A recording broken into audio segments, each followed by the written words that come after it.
بسم الله الرحمن الرحيم إن الحمد لله نحمده ونستعينه ونستغفره من يهده الله فلا مضل له ومن يضلل فلا هادي له وأشهد أن لا إله إلا الله وحده لا شريك له وأشهد أن سيدنا ونبينا وحبيبنا وشفيعنا وقرة أعيننا محمدا عبده ورسوله صلی اللہ تبارک و تعالی علیہ وعلی آلہ واصحابہ وازواجہ وذریتہ وبارک وسلم تسلیما کثیرا اما بعد فاعوذ باللہ من الشیطان الرجیم بسم اللہ الرحمن الرحیم وتوکل علی الحی الذی لا يموت وقال تعالی رب المشرق والمغرب لا الہ الا هو فاتخذه وکیلا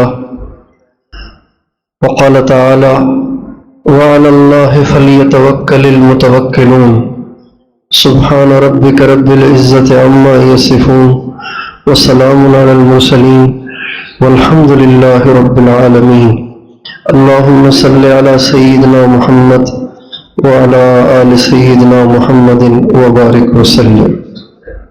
دنیا میں سب سے زیادہ محتاج مخلوق انسان ہے، سب سے زیادہ ضرورتیں دنیا میں انسان کی ہیں، سب سے زیادہ محتاج انسان ہے، مگر اللہ تعالیٰ نے انسان کو یہ تعلیم دی ہے کہ وہ اپنی تمام ضروریات میں، تمام حاجات میں، تمام مشکلات میں اسباب کی طرف نظر کرنے کی بجائے اللہ کی طرف نظر کرے، اس لیے کہ اس بات کا یقین کرنا یہ اسلام کی بنیادی باتوں میں سے ہے کہ دنیا میں جو کچھ ہو رہا ہے اور جو کچھ ہوا اور جو کچھ ہوگا وہ اللہ کے ارادے سے ہوا، اللہ کے ارادے سے ہو رہا ہے، اللہ کے ارادے سے ہوگا۔ جہاں بھی جو کچھ ہوا وہ اللہ تعالیٰ کی چاہت کے بغیر نہیں ہو گیا۔ کسی ماں اور باپ کی چاہت نہیں ہوتی کہ اس کا بیٹا بدتمیز ہو، مگر بہت سے ماں باپ کے بچے بدتمیز ہو جاتے ہیں، ان کی چلتی نہیں بچوں پہ۔ کہ کوئی استاد نہیں چاہتا کہ اس کا شاگرد نکما ہو، لیکن بہت سے شاگرد نکمے ہوتے ہیں، استاد ان کو لائق بنا ہی نہیں سکتے۔ کسی حکمران کی یہ چاہت نہیں ہوتی کہ اس کے ملک میں، اس کی رعیت میں اس کی مخالفت ہو، لیکن کتنی دنیا اپنے حکمرانوں کی مخالف ہوتی ہے، تو وہ اپنی رعیت، اپنی عوام کو اپنا گرویدہ بنا ہی نہیں سکتے۔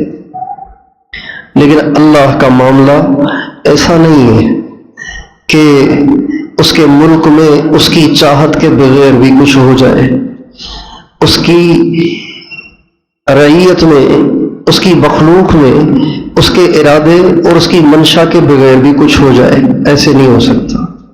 اللہ تعالیٰ وہ کامل بادشاہ ہے، اللہ تعالیٰ وہ کامل بادشاہ ہے، اللہ تعالیٰ وہ کامل بادشاہ ہے کہ جس کی بادشاہی میں اس کے ارادے کے بغیر ایک پتا بھی کسی درخت کی کسی شاخ سے ٹوٹ کے گر نہیں سکتا، ایسا کامل بادشاہ۔ قبضہ اس کا اتنا مضبوط ہے کہ ساری دنیا اس کے تابع ہے، ساری دنیا اس کے سامنے مجبور ہے، ساری دنیا اس کے سامنے بے بس ہے، کچھ نہیں کر سکتی۔ اسباب کے ساتھ اس کا دنیا کو جوڑنا اس وجہ سے نہیں کہ وہ اسباب کا محتاج ہے، اسباب کے ساتھ اس کا دنیا کو جوڑنا یہ بندوں کو آزمانے کے لیے ہے۔ بھوک مٹانے میں وہ کھانے کا محتاج نہیں ہے، کھانے کے بغیر بھی بھوک مٹا سکتا ہے، لیکن کھانے کو سبب بنانا یہ آزمانے کے لیے ہے۔ پیاس بجھانے میں پانی کا محتاج نہیں ہے، لیکن پانی کو ذریعہ بنانا یہ بندوں کو آزمانے کے لیے ہے۔ مرد اور عورت کے ملنے سے اولاد کا پیدا ہونا یہ اس لیے نہیں کہ وہ اس کے بغیر کر نہیں سکتا، اس کے بغیر بھی کر سکتا ہے، لیکن اس کو ذریعہ بنانا یہ آزمائش ہے۔ بندے کو، انسان کو اس بات کی تعلیم دی گئی ہے کہ وہ اپنی ہر ضرورت، ہر حاجت، ہر پریشانی، ہر مصیبت اللہ سے شیئر کرے، اللہ کو بتائے، اللہ سے مانگے، اللہ پہ بھروسہ کرے، اللہ پہ توکل کرے، اپنے سارے کام اللہ کے سپرد کرے۔ یہ اسلام کی بنیادی تعلیمات میں سے ہے، اور یہ ایسی بات ہے کہ جس کے بغیر انسان کا دین نامکمل رہتا ہے۔ یہ ایسی بات ہے کہ جس کے بغیر دین پہ چلنا ہی مشکل ہوتا ہے۔ اپنی ہر مشکل، ہر مصیبت، ہر تکلیف، ہر پریشانی میں اللہ کی طرف رجوع کرنا، یہ اسلام کی اساس ہے، یہ اسلام کی بنیادی باتوں میں سے ہے۔ اللہ تعالیٰ قرآن مجید میں فرماتے ہیں کہ میں نے بنی اسرائیل کو ایک دستور العمل دیا کہ تم نے زندگی کیا گزارنی ہے۔ پھر آگے اللہ فرماتے ان کو جو میں نے دستور العمل دیا اس کا خلاصہ یہ تھا اللہ تتخذوا من دونی وکیلا۔ پوری تورات کا خلاصہ، یہ قرآن میں پوری تورات کا خلاصہ، پوری تورات کا خلاصہ اللہ تتخذوا من دونی وکیلا، میرے علاوہ کسی کو کارساز مت سمجھو، میرے سوا کسی کو کرنے والا نہ سمجھو، کرنے والا اللہ ہے، اس بات کا یقین کرو۔ آج امت مسلمہ کی اس اساس کے کمزور ہو جانے کی وجہ سے آج امت مسلمہ پتہ نہیں کن دنیا کے چکروں میں اپنی زندگی ضائع کر رہی ہے، اللہ کے غیر کے سامنے ذلتیں اٹھا رہی ہے، اللہ کے غیر کی چاپلوسیاں کر رہی ہے، اور اللہ کے غیر کو حاصل کرنے میں اپنی ساری توانائیاں خرچ کر رہی ہے۔ اگر ہم مسلمان اس بات کا اپنے دل سے یقین کر لیں اور اس بات کو دل سے تسلیم کر لیں کہ سب کچھ کرنے والا اللہ ہے، وہ جسے چاہے عزت دے، جسے چاہے ذلیل کرے، جسے چاہے کامیاب کرے، جسے چاہے ناکام کرے، جسے چاہے اچھا کرے، جسے چاہے برا کرے، اس کے علاوہ کسی کے کرنے سے کچھ نہیں ہو سکتا۔ غزوہ خندق میں نبی کریم صلی اللہ علیہ وسلم قسم پرسی کی حالت میں تھے، حضرات صحابہ بھی قسم پرسی کی حالت میں تھے، اور حضرت سلمان فارسی کی رائے پر ایک بہت بڑی کھاہی، کھڈا کھودنے کی ترتیب بنی۔ چنانچہ سارے صحابہ لگ گئے کھودنے کے لیے، چونکہ مسلمانوں میں اتنی طاقت نہیں تھی کہ وہ ان سے لڑ سکے، اس لیے یہی مشورہ ہوا کہ کھاہی کھودی جائے مدینے کے ارد گرد تاکہ کوئی اندر داخل ہی نہ ہو سکے۔ چنانچہ بہت بڑی کھائی کھودی گئی۔ اب مدینے کی جو زمین ہے وہ پتھریلی ہے، اس کو کھودنے میں بڑی طاقت چاہیے، جبکہ صحابہ کا حال یہ تھا کہ ان کے پاس کھانے کے لیے روٹی بھی نہیں تھی، لیکن اللہ کے نبی کا حکم تھا، لہذا کھدائی کرنی تھی۔ اب کھدائی شروع کر دی، کھودتے کھودتے ایک دفعہ حضرت ابو طلحہ انصاری رضی اللہ عنہ ہمارے نبی کی خدمت میں حاضر ہوئے اور اپنے پیٹ سے کپڑا اٹھایا اور کہا یا رسول اللہ، میں نے اتنی شدید بھوک لگی ہے کہ میں نے اپنے پیٹ پہ پتھر باندھ لیا ہے، تو اب مجھے کیا کرنا چاہیے؟ نبی کریم صلی اللہ علیہ وسلم کے پاس تو کچھ تھا نہیں کہ جو آپ اس کو مرحمت فرماتے۔ آپ نے اپنے پیٹ سے کپڑا اٹھایا تو آپ کے پیٹ پہ 2 پتھر بندھے ہوئے تھے۔ ایسی قسم پرسی کا عالم تھا، لیکن نظر صرف اللہ پر، کسی پر نظر نہیں، صرف اللہ پر۔ ہم مدرسوں میں پڑھنے والے ہیں، مدرسوں میں رہنے والے ہیں، اور سارا دن قرآن پڑھنے والے ہیں، سارا دن علوم دینیہ پڑھنے والے ہیں۔ ہمیں اپنی ذات کا جائزہ لینا چاہیے کہ آیا ہم بھی اپنی ضروریات میں اللہ کی طرف توجہ کرتے ہیں، اللہ کی غیر کی طرف کرتے ہیں؟ 8 سال مدرسے کی 4 دیواری میں رہے اور جوانی کے جذبات کو کچل ڈالا، اپنے آپ کو برائیوں سے بچاتے رہے اور دنیا سے منہ موڑ لیا اور تنگی کی زندگی گوارا کر لی، لیکن ہماری نظر اللہ پہ ہی نہ آئی اور ہم اللہ ہی کو مشکل کشا اپنے دل سے تسلیم نہ کر سکے، تو بتائیے ان 4 دیواریوں میں 8 سال گزارنے کا کیا فائدہ ہوگا؟ قبر میں ہماری نجات اس پر نہیں ہوگی کہ مرفوعات کتنے ہیں، منصوبات کتنے ہیں، مجرورات کتنے ہیں، اس پر نجات نہیں ہوگی۔ قبر میں جو نجات ہوگی وہ اس پر ہوگی، من ربک، تیرا پالنے والا کون ہے، تیرا حاجت روا کون ہے، تیرا مشکل کشا کون ہے، تو اپنی ضرورتوں میں کس کو پکارتا تھا، تجھے اپنی مشکلوں میں کون یاد آتا تھا، تو اپنی پریشانیاں کس سے شیئر کیا کرتا تھا، کس کو سنایا کرتا تھا؟ چنانچہ غزوہ خندق میں ایک کھدائی کرتے کرتے ایک ایسی چٹان آ گئی کہ جو صحابہ سے ٹوٹ نہیں رہی تھی۔ صحابہ حضور کی خدمت میں آئے، اب چٹان کو توڑنے کے لیے تو کریش مشین چاہیے نا، چٹان کیسے ٹوٹے گی، کسی سے کیسے ٹوٹے گی، بیلچے سے کیسے ٹوٹے گی؟ صحابہ کے پاس تو یہی چیزیں تھیں، کریش مشین تو تھی نہیں۔ صحابہ حضور کے پاس آئے، صحابہ کو جب کبھی پریشانی پیش آتی تھی تو کس کے پاس آتے تھے؟ کس کے پاس آتے تھے؟ کن کے پاس آتے تھے؟ یہی طریقہ ہے، جہاں کہیں پھنس جاؤ اللہ والوں کے پاس جاؤ، علماء کے پاس جاؤ کہ جی اس موقع پہ میرے اللہ کا کیا حکم ہے، یہی طریقہ ہے۔ صحابہ حضور کے پاس آئے، یا رسول اللہ چٹان ٹوٹ نہیں رہی، فرمایا میں آتا ہوں۔ چنانچہ ہمارے نبی تشریف لائے اور آپ نے کدال کو اٹھایا اور آپ نے قرآن پاک کی ایک آیت پڑھی، وَتَمَّتْ كَلِمَةُ رَبِّكَ صِدْقًا وَعَدْلًا، یہاں تک یہ پڑھ کے آپ نے زور سے جو کدال ماری تو پتھر کا ایک حصہ ٹوٹ گیا اور اس سے ایک نور نکلا، سارا مدینہ اس سے جگمگا گیا۔ آپ نے فرمایا قصور الشام ورب الکعبہ، کعبے کے رب کی قسم میں یہاں سے شام کے محلات دیکھ رہا ہوں۔ پھر آپ نے دوبارہ کدال کو اٹھایا اور زور سے مارا اور قرآن پاک کی آیت کا اگلا ٹکڑا بھی تلاوت فرمایا، وَتَمَّتْ كَلِمَةُ رَبِّكَ صِدْقًا وَعَدْلًا لَا مُبَدِّلَ لِكَلِمَاتِهِ۔ جب دوسری ضرب ماری تو چٹان کا دوسرا حصہ بھی ٹوٹ گیا اور اس سے ایک نور نکلا جس سے سارا مدینہ روشن ہوا۔ آپ نے فرمایا قصور فارس ورب الکعبہ، کعبے کے رب کی قسم میں کسرا کے محلات دیکھ رہا ہوں۔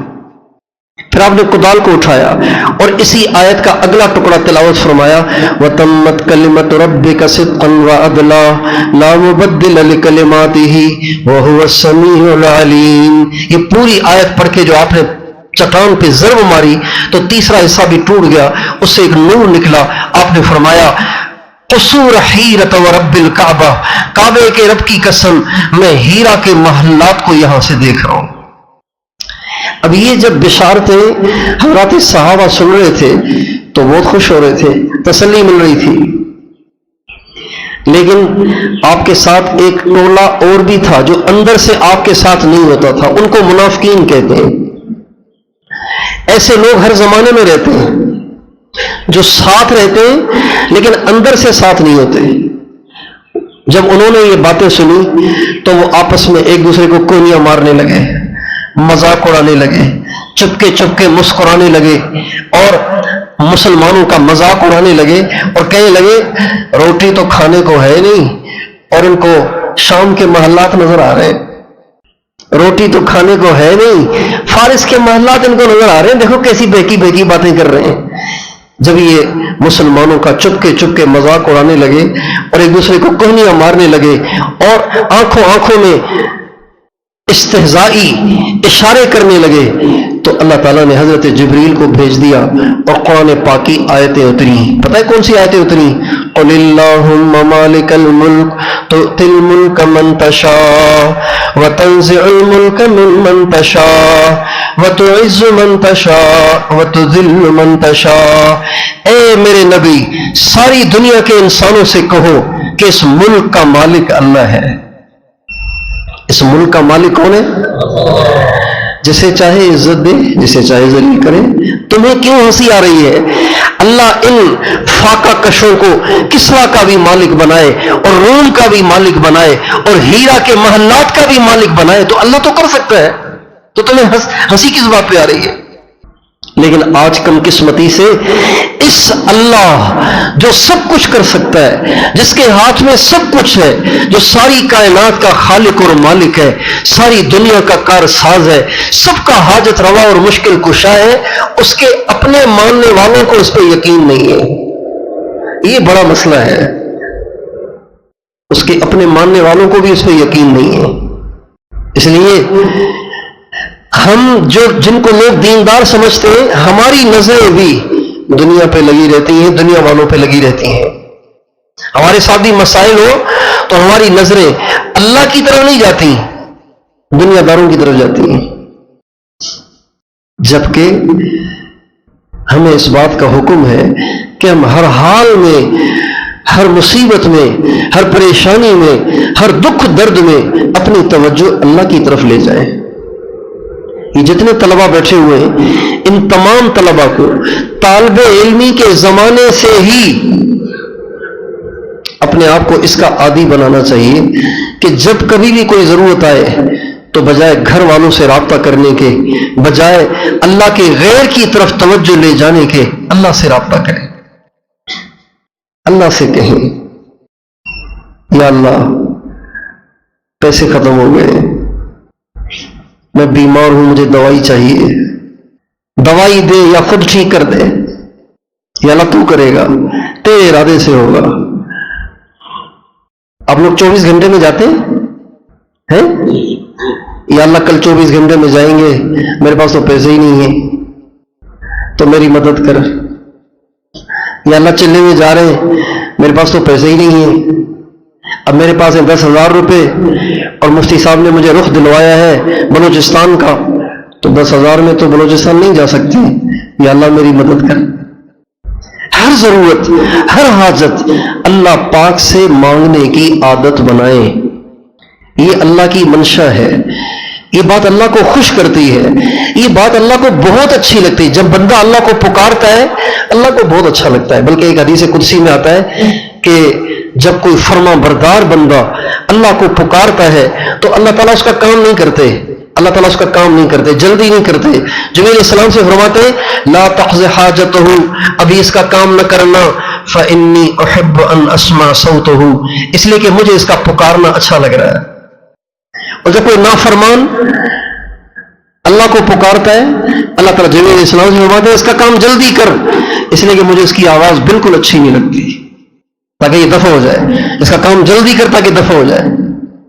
بندے کا اللہ کو پکارنا، بندی کا اللہ کو پکارنا، اللہ کے سامنے گڑ گڑانا، اللہ کے سامنے رونا، اپنی ساری حاجتیں اللہ کو سنانا، یہ اللہ کو بہت پسند ہے. وَأَنِيبُوا إِلَىٰ رَبِّكُمْ، اپنے رب کی طرف انابت کرو. اللہ یجتبی الیہ من یشاء ویہدی الیہ من ینیب. انابت. اذ جاء ربہ بقلب منیب، جب وہ لایا اپنے رب کے پاس ایسا دل جو انابت سے بھرا ہوا تھا. ادعونی استجب لکم، مجھ سے مانگو میں تمہاری دعا کو قبول کروں گا. اجیب دعوت الداع اذا دعان، جب پکارنے والا مجھے پکارتا ہے میں اس کی پکار کو قبول کرتا ہوں. وَإِذَا سَأَلَكَ عِبَادِي عَنِّي فَإِنِّي قَرِيبٌ أُجِيبُ دَعْوَةَ الدَّاعِ إِذَا دَعَانِ فَلْيَسْتَجِيبُوا لِي وَلْيُؤْمِنُوا بِي لَعَلَّهُمْ يَرْشُدُونَ. صحابہ کرام نے اللہ کے نبی سے پوچھا یا رسول اللہ تعالیٰ کتنے فاصلے پر ہیں ہم سے؟ اگر وہ قریب ہو تو ہم پھر آہستہ آہستہ بھی پکار لیا کریں. اگر اللہ تعالیٰ ہم سے بہت دور ہو تو پھر ہم زور زور سے پکاریں، چیخیں، چلائیں. ابھی اللہ کے نبی نے جواب نہیں دیا. حضرت جبریل قرآن کی آیت لے کے آ گئے. وَإِذَا سَأَلَكَ عِبَادِي عَنِّي فَإِنِّي قَرِيبٌ. میرے نبی، میرے بندے جب تجھ سے میرے بارے میں پوچھیں تو ان کو بتاؤ میں بہت قریب ہوں، میں دور نہیں ہوں. وَنَحْنُ أَقْرَبُ إِلَيْهِ مِنْ حَبْلِ الْوَرِيدِ. میں شہرک سے زیادہ قریب ہوں. یہ جو میری شہرک ہے نا، اس سے زیادہ اللہ میرے قریب ہے. تو جو شہرک سے زیادہ قریب ہو اور وہ کارساز ہو اور وہ قدیر علی کل شیء ہو، اس کو نہ پکارنا، اس کے محتاج بندوں کو پکارنا، خود فقیروں کو پکارنا، بتائیے اللہ کو کتنا برا لگے گا. اس لیے میرے دوستو، ہم اور آپ اپنی ایسی طبیعت بنائیں کہ ہر حال میں، ہر حاجت میں، ہر پریشانی میں ہم نے کس کو پکارنا ہے؟ سب بتائیں اور کہیں. کس کو پکاریں؟ کس کو پکاریں؟ کتنا پیارا نام ہے، کتنی تسلی ہے لفظ اللہ میں، ہے نا؟ اللہ میں تسلی. سبحان اللہ. امی، ابو، بھائی، چچا، تایا، وزیر صاحب، صدر صاحب، بادشاہ صاحب، کتنے پھیکے الفاظ ہیں یہ اللہ کے مقابلے میں. ہیں گے نہیں بھائی؟ ہیں گے نہیں؟ میں بہت پریشان ہوں، مجھ میں بڑے مسائل ہیں لیکن میں پریشان نہیں ہوں. ابو ہے نا، تسلی نہیں ہو رہی اس سے. مجھے بڑے مسائل درپیش ہیں، بادشاہ صاحب ہے نا، تسلی نہیں ہو رہی اس لفظ سے. مجھے بڑے مسائل ہیں، وزیر صاحب ہمارے خاندان کے، تسلی نہیں ہو رہی اس سے. لیکن مجھے بڑے مسائل ہیں، اللہ تو ہے نا، تسلی ہو رہی کہ نہیں ہو رہی بھائی؟ ہو رہی کہ نہیں ہو رہی؟ اللہ جس کے نام سے دکھ دور ہو جاتے ہوں، وہ ساتھ ہو جائے تو کتنے مزے ہوں گے. پھر یہ دیندار طبقہ تو کم از کم اپنا ذہن یہ بنائے نا. اب پاکستان نے حملہ کیا انڈیا پہ اور پاکستان کو اللہ نے فتح دے دی. اب ساری دنیا چائنا چائنا چائنا چائنا کا ڈنڈورا پیٹ رہی ہے. China technology, China technology. China کی ٹیکنالوجی تو دنیا میں سب سے زیادہ بدنام ٹیکنالوجی ہے. کوئی چیز ٹوٹ جائے نا کہتے ہیں چائنا کی ہے نا. اس لیے ایک آدمی کی بیوی چھوڑ کے چلی گئی اس کو، دوسرے نے کہا چائنا کی تھی کیا؟ چائنا کی چیزیں عارضی ہوتی ہیں. اللہ سے ہوتا ہے، اللہ نے کیا. سب بتاؤ کس نے کیا؟ گائے کے پجاریوں پر، پتھر کے پجاریوں پر ہماری پاک فوج کو جو غلبہ دیا وہ چائنا کی ٹیکنالوجی نے نہیں، کس نے دیا؟ وَلَقَدْ نَصَرَكُمُ اللَّهُ بِبَدْرٍ وَأَنْتُمْ أَذِلَّةٌ. اللہ نے صرف آج نہیں تمہاری مدد کی، اللہ پہلے بھی کرتا رہا ہے جبکہ تم بہت تھوڑے تھے. 313 تھے، تمہارے پاؤں میں جوتے بھی نہیں تھے، تمہارے پاس پورے کپڑے بھی نہیں تھے، تمہارے پاس سواریاں بھی نہیں تھیں، ہتھیار بھی نہیں تھے. وہاں کون سی ٹیکنالوجی تھی؟ ہتھیار ہی نہیں تھے. مقابلے میں جو کفار کھڑے ہیں وہ 1000 ہیں اور تلواریں صرف 8. اب بتاؤ 8 تلواروں سے 1000 آدمی سے کیسے لڑیں گے؟ وَلَقَدْ نَصَرَكُمُ اللَّهُ بِبَدْرٍ وَأَنْتُمْ أَذِلَّةٌ. یہ تمام مادہ پرست جن کی نگاہیں آج ملنے والی مدد اور نصرت اور ملنے والی فتح پر چائنا ٹیکنالوجی کی طرف جا رہی ہے، ان کو قرآن پاک کی آیت چیخ چیخ کر، چلا چلا کر جھنجھوڑ رہی ہے. وَلَقَدْ نَصَرَكُمُ اللَّهُ بِبَدْرٍ وَأَنْتُمْ أَذِلَّةٌ. ہم نے تو تمہاری بدر میں بھی مدد کی تھی، وہاں تو تمہارے پاس کچھ بھی نہیں تھا، تو وہاں کیسے مدد ہو گئی تھی؟ اگر حضور کی وجہ سے ہو گئی تھی تو حضور تو احد میں بھی تھے، پھر کیوں نہیں ہوئی؟ اللہ نے کی، اپنے فضل سے کی، اپنی قدرت سے کی. جب وہ تھوڑوں کی مدد کرے تو وہ تھوڑے تھوڑے نہیں رہتے، جب وہ کمزوروں کی مدد کرے تو کمزور کمزور نہیں رہتے، جب وہ گرے پڑوں کی مدد کرے تو وہ گرے پڑے نہیں رہتے. بلکہ وہ دنیا پہ چھا جاتے ہیں۔ صحابہ خانہ بدوش لوگ تھے، صحرائی لوگ تھے، بنگلوں میں رہنے والے نہیں تھے، بڑی سواریوں پہ سوار ہونے والے نہیں تھے، گرے پڑے غریب فاقہ کش قسم کے لوگ تھے۔ اللہ کی مدد ساتھ ہوئی، اللہ پاک نے ساری دنیا پہ ان کو غلبہ دے دیا۔ غزہ ایک چھوٹی سی بستی ہے، ایک شہر ہے غزہ، ایک شہر ہے، مینگورا جیسا شہر ہے، اور ساری دنیا کی طاقتیں ساری ٹیکنالوجیاں لے کر ان پہ حملہ آور ہے، اور 1.5 سال ہو گیا ہے ان کو سر نگو نہیں کر سکے۔ ان کے پاس تو کوئی ٹیکنالوجی نہیں۔ دنیا چاہے کہے کہ اسرائیل غالب ہے، لیکن انصاف پسند اور حقیقت کو جاننے والا یہ کہنے پر مجبور ہے کہ نہیں، غزہ غالب ہے۔ ایک چھوٹی بستی ہو کر ساری دنیا کی طاقتوں سے برسر پیکار ہے، اور اب بھی اپنے موقف سے ہٹنے کے لیے تیار نہیں ہے۔ ان کو ایسی شجاعت، ایسی دلیری، ایسی ہمت، ایسی پامردگی، ایسا صبر، ایسا حوصلہ، ایسی استقامت دینے والا کون ہے؟ کیا کیا دھمکیاں دے رہا ہے ٹرمپ پاگل، کہہ رہا ہے میں ایشیا کو جہنم بنا دوں گا، اور وہ خود ہی مذاکرات کر رہا ہے۔ وَعَلَى اللَّهِ فَلْيَتَوَكَّلِ الْمُتَوَكِّلُونَ، اللہ پہ توکل کرو اور کسی پہ نہیں۔ علیہ توکلت وإلیہ انیب، میں اللہ پہ توکل کرتا ہوں، اللہ کے سوا کسی پہ توکل نہیں کرتا ہوں۔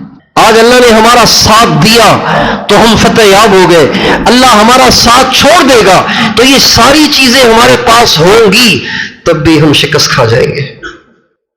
وَمَن نَّصْرُ إِلَّا مِنْ عِنْدِ اللَّهِ، مدد سب بتاؤ کس کی طرف سے؟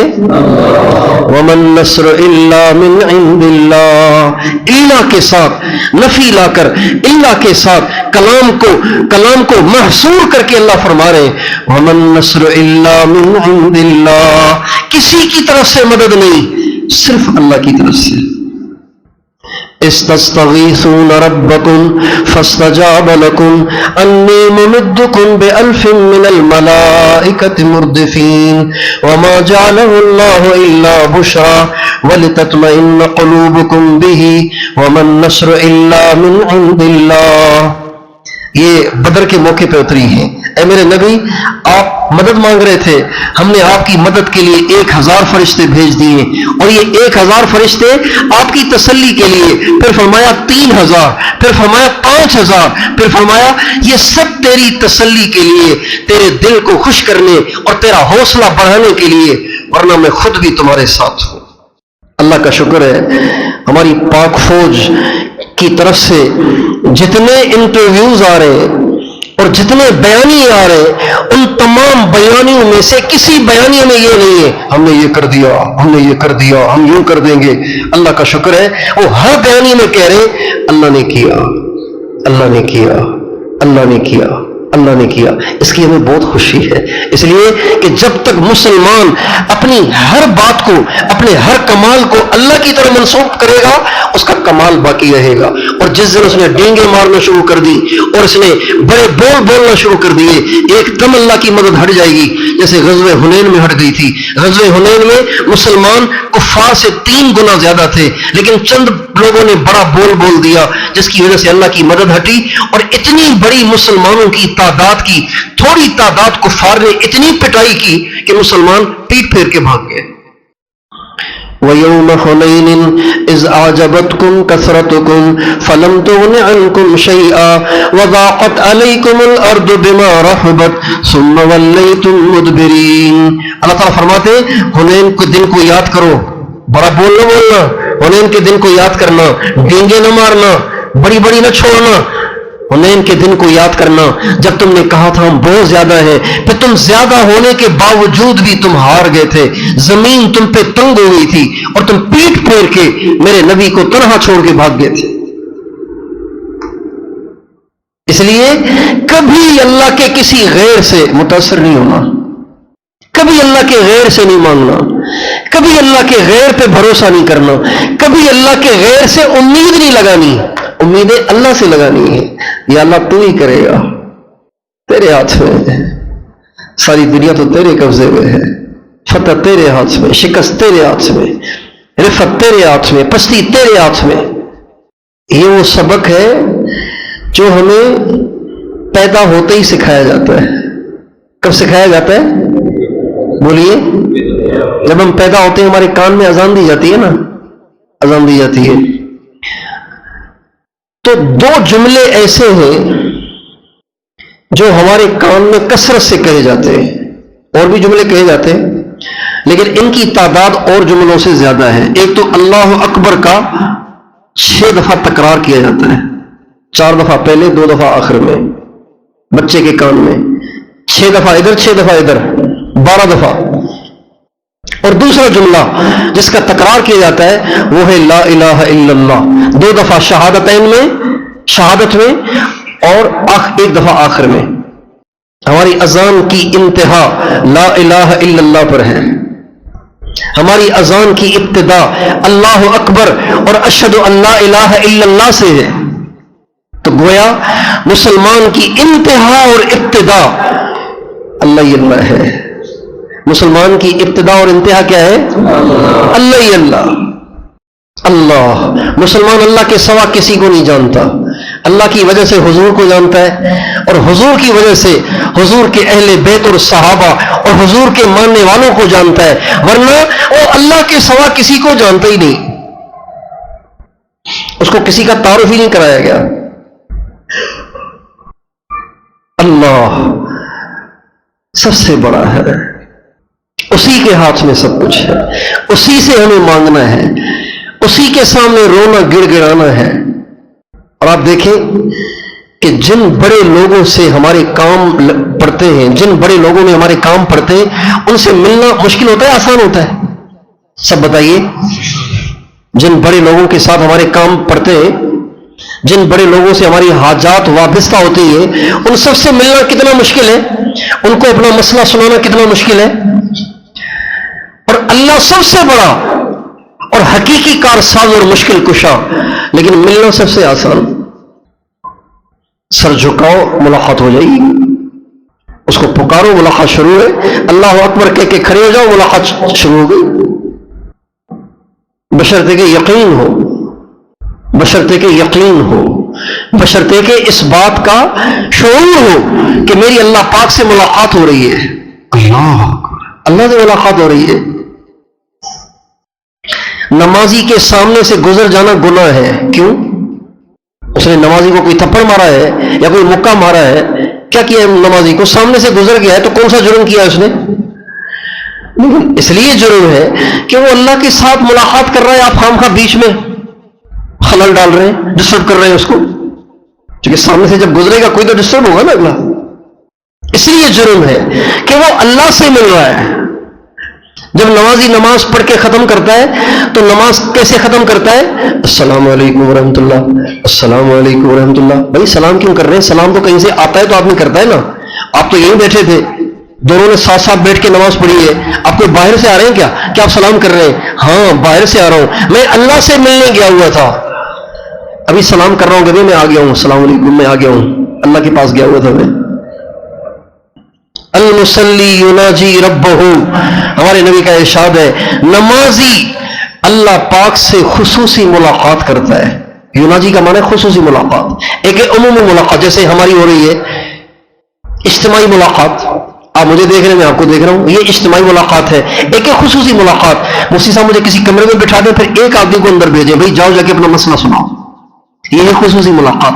اللہ کے نبی فرماتے ہیں المصلی یناجی ربہ، نمازی اللہ پاک سے وہ ملاقات کرتا ہے جو کسی سے بند کمرے میں کرتا ہے، خصوصی یہ والی ملاقات ہے نماز میں۔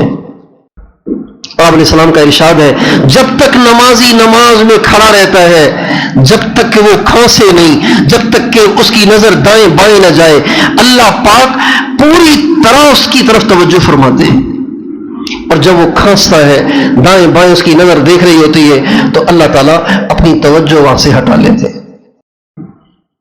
تو اس لیے ہم اور آپ اس کی نیت کریں کہ انشاءاللہ ہم اپنی ہر ضرورت، ہر مشکل، ہر پریشانی، ہر حاجت میں کس کی طرف رجوع کریں گے؟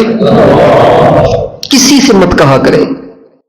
طالب علم ایک بات ذہن نشین کر لیجئے، جو طالب علمی کے زمانے میں محتاج رہے گا وہ ساری زندگی محتاج رہے گا. جو طالب علمی کے زمانے میں بے نیاز رہے گا ساری زندگی بے نیاز رہے گا. اللہ پاک اسے ساری زندگی بے نیاز رکھیں گے. اپنی ضرورت کسی کو بتانے کو ہم بے عزتی سمجھا کریں. ایک بیوی اپنے خاوند کے علاوہ کسی غیر مرد کو اپنی ضرورت بتائے، اچھی بات ہے یہ؟ بولیے، ہے؟ بولے تو صحیح، آپ تو پٹھان ہیں، غیرت مند ہیں. بھئی اچھی بات ہے بری بات ہے؟ تھوڑی بری یا زیادہ بری؟ اذا سألت فاسأل اللہ واذا استعنت فاستعن باللہ. عبداللہ ابن عباس رضی اللہ عنہما بھی چھوٹے بچے ہیں اور حضور ان کو یہ سبق پڑھا رہے ہیں. بیٹا مانگنا ہو تو اللہ سے مانگنا، مدد چاہیے ہو تو اللہ کی مدد حاصل کرنا، اللہ کے غیر سے مدد نہ مانگنا، اللہ کے غیر سے سوال نہ کرنا، اللہ سے مانگنا. حضرت صوبان کہتے ہیں نبی کریم صلی اللہ علیہ وسلم نے ہم سے اس بات پر بیعت لی کہ مجھ سے اس بات پر بیعت کرو کہ تم اللہ کے سوا کسی سے کچھ نہیں مانگو گے. بایانا رسول اللہ صلی اللہ علیہ وسلم اللہ نسأل الناس شیئا، ہم کسی مخلوق سے کچھ نہیں مانگیں گے.